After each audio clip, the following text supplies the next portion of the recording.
நண்பர்களே, நான் உங்கள் கிறிஸ்துராஜ். இன்றைய தினம் நான் உங்ககிட்ட மின்சார வாரியத்தில் நடந்த சில முறைகேடை பற்றி உங்கள்கிட்ட ஷேர் பண்ண விரும்புகிறேன். கடந்த 1 மாதங்களாகவே தமிழ்நாடு முழுவதும் மிகப்பெரிய மின்வெட்டு அப்படின்ற ஒரு பிம்பத்தை எதிர்க்கட்சியினர் உருவாக்கியிருக்கிறாங்க.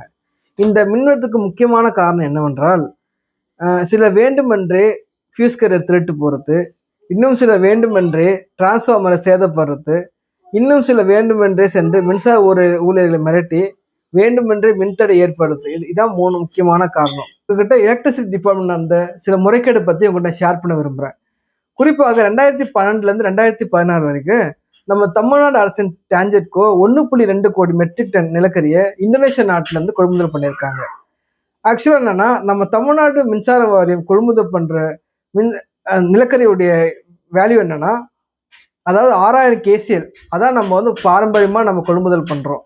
ஆனால் அதுக்குண்டான ரேட் தான் நம்ம டெண்டர்லையும் கொடுக்குறோம்.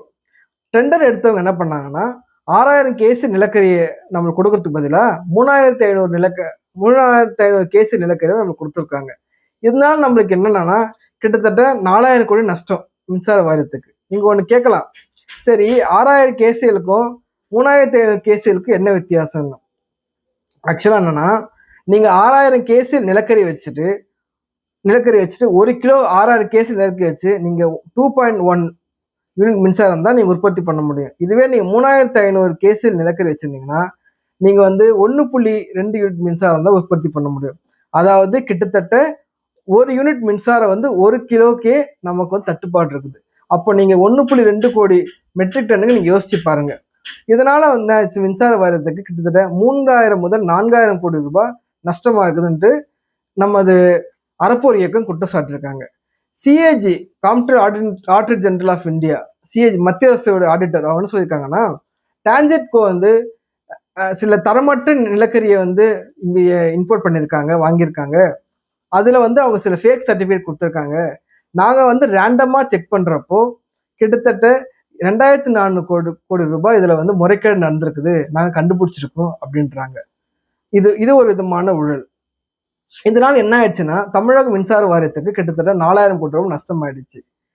இப்படி இருக்க 2001 ஆட்சிக்கு வந்த திமுக ஆகஸ்ட் 2021 செந்தில் பாலாஜி ஒரு திடுக்கிடும் தகவலை வெளியிட்டார்.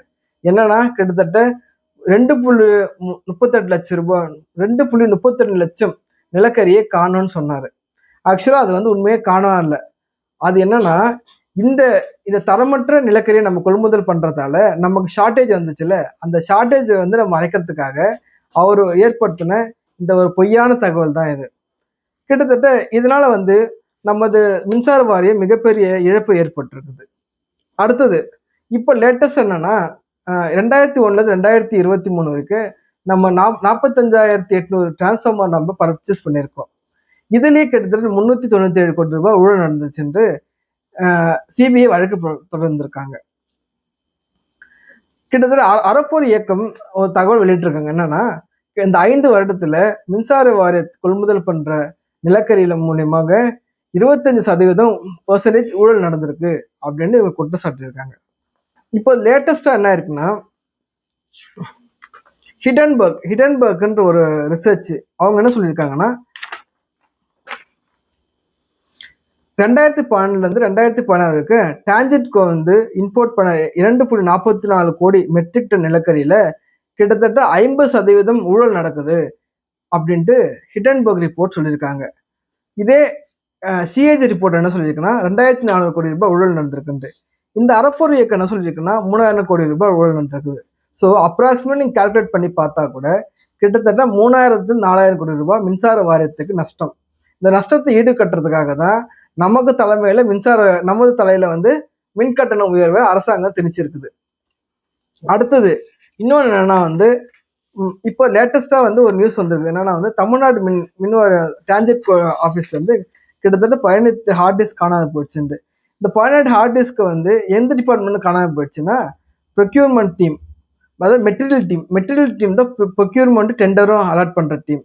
அந்த டிபார்ட்மெண்ட்ல கிட்டத்தட்ட 18 ஹார்ட் டிஸ்க் காணாது போயிடுச்சு அப்படின்ட்டு இப்போ திடுக்கிடும் தகவல் வந்திருக்கு. அதான் நீங்க டேட் நோட் பண்ணனா, 10ஆம் தேதி புதிய அரசு பதவி இருக்கிறது. 17ஆம் தேதியே ஹார்ட் டிஸ்க் காணாம போச்சுன்னா என்ன இது? இதற்கு பின்னாடி ஒரு மிகப்பெரிய முறைகேடு நடந்திருக்குது. ஸோ இதையும் அரசாங்கம் விசாரிக்கணும். இன்னொரு தகவல் என்னவென்றால்,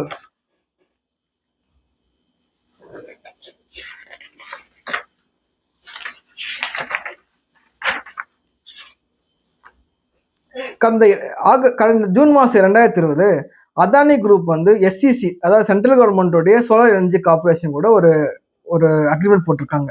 25 வருஷம் அக்ரிமெண்ட். இதில் என்ன சொல்லியிருக்காங்கன்னா, அதானி கிரீன் எனர்ஜி அப்படின்ற ஒரு கம்பெனி வந்து solar energy corporation of India, central கவர்மெண்டோட ஏஜென்சிக்கு 25 வருஷத்துக்கு கிட்டத்தட்ட 8 கிகாவாட்ஸ் மின்சாரம் தராங்க. அதாவது ஒருடைய வேல்யூ வந்து 2.92 வேல்யூவில் கோட் பண்ணியிருக்காங்க. இப்படி இருக்கும்போது எஸ்சிசி வந்து டைரெக்டாக இந்த மின்சாரத்தை வந்து பயனாளிகள் கொடுக்க முடியாது. அவங்க இந்த மின்சாரத்தை வந்து அந்தந்த பர்டிகுலர் ஸ்டேட்டுடைய மின் வாரியத்தை விற்பாங்க. ஆனால் இந்த எஸ்சிசி கொடுக்குற இந்த மின்சாரம் வந்து ரேட் அதிகமாக இருக்கிறதால எந்த ஒரு மாநில அரசும் இதை வாங்க முன் வரலை. இதனால் அதானி குரூப் என்ன பண்ணியிருக்காங்கன்னா, அதானி குரூப்பு கிட்டத்தட்ட 2029 கோடி ரூபாய் எல்லா மாநிலத்துக்கும் மின் வாரியத்துக்கும் கொடுத்துருக்காங்க. இதில் குறிப்பாக தமிழக மின் வாரியத்துக்கு மட்டும், டான்ஜெட்கோக்கு மட்டும் 300 கோடி ரூபாய் கொடுத்துருக்கதாக யுனைடெட் ஸ்டேட்ஸுடைய ஏஜென்சி ரிப்போர்ட் சொல்லியிருக்காங்க.